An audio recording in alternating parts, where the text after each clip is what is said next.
Hello guys, आज का topic है जीएम मस्टर्ड। तो basically genetic engineering and appraisal committee ने जीएम मस्टर्ड को अप्रूवल दे दिया है फॉर कमर्शियल पर्पस। तो इसके लिए ये टॉपिक न्यूज़ में है क्योंकि इसके दो कारण हैं। पहला तो गवर्नमेंट बोलती है इससे बहुत इकोनॉमिक सोशल बेनिफिट होगा, और प्लस दूसरे एनजीओज़ हैं या साइंटिस्ट हैं तो उनका कहना है कि इससे इन्वायरमेंट को नुकसान पहुँचेगा। तो देखते हैं कि बेसिकली ये क्या है और जीएमओ के लिए क्या क्या रेगुलेशन बनाया गया है। ये जो जेनेटिक इंजीनियरिंग अप्रेजल कमेटी है, ये बेसिकली आती है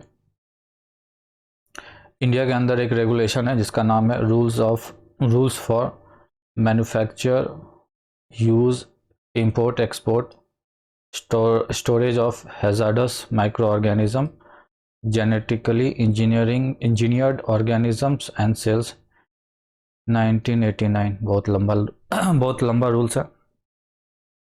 तो ये रूल है बेसिकली 1989 को बनाया गया, जिसको कहते हैं rules for manufacture, use and import, export genetically engineered organisms और सेल। ये आता है इन्वायरमेंटल प्रोटेक्शन एक्ट के अंडर। तो ये रूल जो है इन्वायरमेंटल प्रोटेक्शन एक्ट के अंदर आता है। आगे देखते हैं कि ये क्या होता है बेसिकली। जीएम मस्टर्ड का पूरा नाम है बेसिकली धारा मस्टर्ड हाइब्रिड, DMH11। तो और ये इंडिया के अंदर ही प्रोड्यूस किया गया है इंडिजीनियसली। और जीएम मतलब जेनेटिकली मॉडिफाइड होता है कि जब एक ऑर्गेनिज्म से उसका जीन निकाल के दूसरे ऑर्गेनिज्म में डाल दिया जाए तो उसको जेनेटिकली मॉडिफाइड ऑर्गेनिज्म कहते हैं। तो देखते हैं कि इसमें मस्टर्ड में बेसिकली किसका जीन डाला गया है। तो पहले तो इसमें दो जीन डाला गया, एक बर्नीज का, दूसरा बस्तर का। तो और ये जो है आइसोलेट किया गया है एक सॉइल बैक्टीरिया जिसका नाम है बैसिलस एमिलो लिक्विफैशिन, जो इनेबल करता है breeding of high yielding commercial mustard hybrids. इससे प्रोडक्शन बढ़ेगा, ये तो गवर्नमेंट का ही कहना है कि इससे प्रोडक्शन बढ़ेगा तो मस्टर्ड का दाम कम होगा। तो जो गरीब लोग हैं उनको भी अवेलेबल हो जाएगा सस्ते दाम में। अभी के दाम में तो मोर देन 100 जा चुका है मस्टर्ड ऑयल पर लीटर। और ये भी है कि ये जो हर्बिसाइड टॉलरेंट होता है। हर्बिसाइड टॉलरेंट का मतलब होता है कि जो एक हर्बिसाइड है जिसका नाम है ग्लूफोसिनेट, ग्लूफोसिनेट नाम है। तो ये बेसिकली वीड्स को मारने के लिए काम आता है। तो ये फार्मर्स यूज़ करते हैं वीड्स को मारने के लिए जब मस्टर्ड उगाते हैं, बट साथ साथ ये मस्टर्ड को भी इफ़ेक्ट करता है। तो इसलिए इसका यूज़ करना थोड़ा डेंजरस होता है।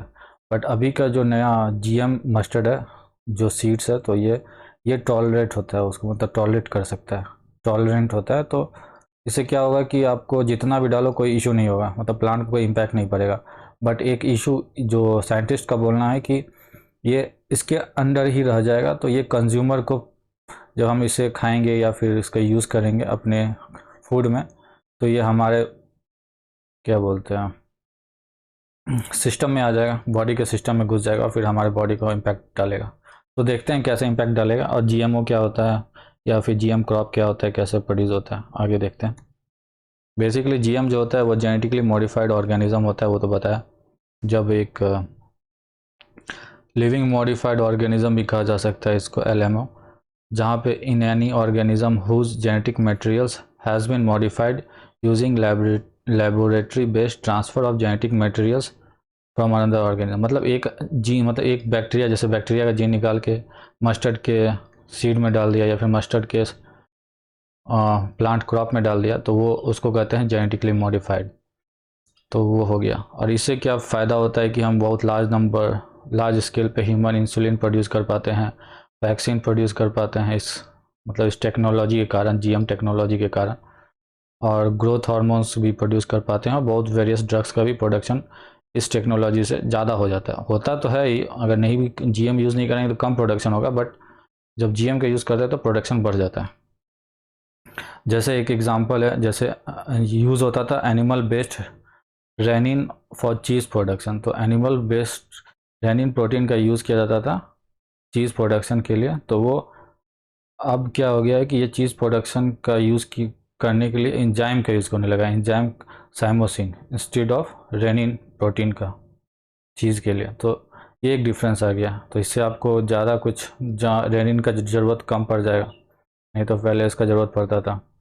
तो ये सब हेल्प होता है इस टेक्नोलॉजी के कारण। आप मतलब बहुत सा यूज़ देखेंगे फ्यूचर में, बट ये थोड़ा मोड़ा यूज़ है। बट बेसिक ये होता है कि आप एक एनिमल का जीन निकाल के अपने रिक्वायरमेंट के हिसाब से दूसरे ऑर्गेनिज्म में डाल सकते हो। जैसे बीटी कॉटन है, तो वो देखते हैं उसमें क्या हुआ था। बेसिकली बीटी कॉटन में हुआ क्या था कि एक बॉल वार्म करके डिजीज़ होती थी जो कॉटन के क्रॉप को ख़राब कर देती थी। तो बैक्टीरियम बैसिलस थ्यूंगिस जेनेसिस में ये पाया गया कि ये बॉल वार्म को मार सकती है।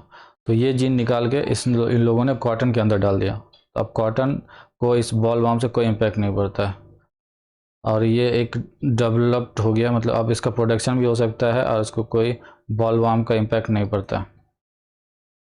प्लस है कि जीएम क्रॉप्स जो start with the identification of gene interest and isolating it from the host. मतलब आपको जिसका रिक्वायरमेंट है, जैसे कोई बॉल वार्म है तो वो रिक्वायरमेंट आप देख सकते हैं, इसको मारने का था तो वो अब कॉटन में डाल दिया गया, तो उससे अब कॉटन प्रोटेक्ट हो गया। तो जैसे फ्यूचर में जैसा ऐसा रिक्वायरमेंट होता है, अगर उस टाइप का जीन किसी ऑर्गेनिज्म के अंदर पाया जाता है तो उसको निकाल के उस ऑर्गेनिज्म में डाल सकते हैं इस टेक्नोलॉजी के कारण।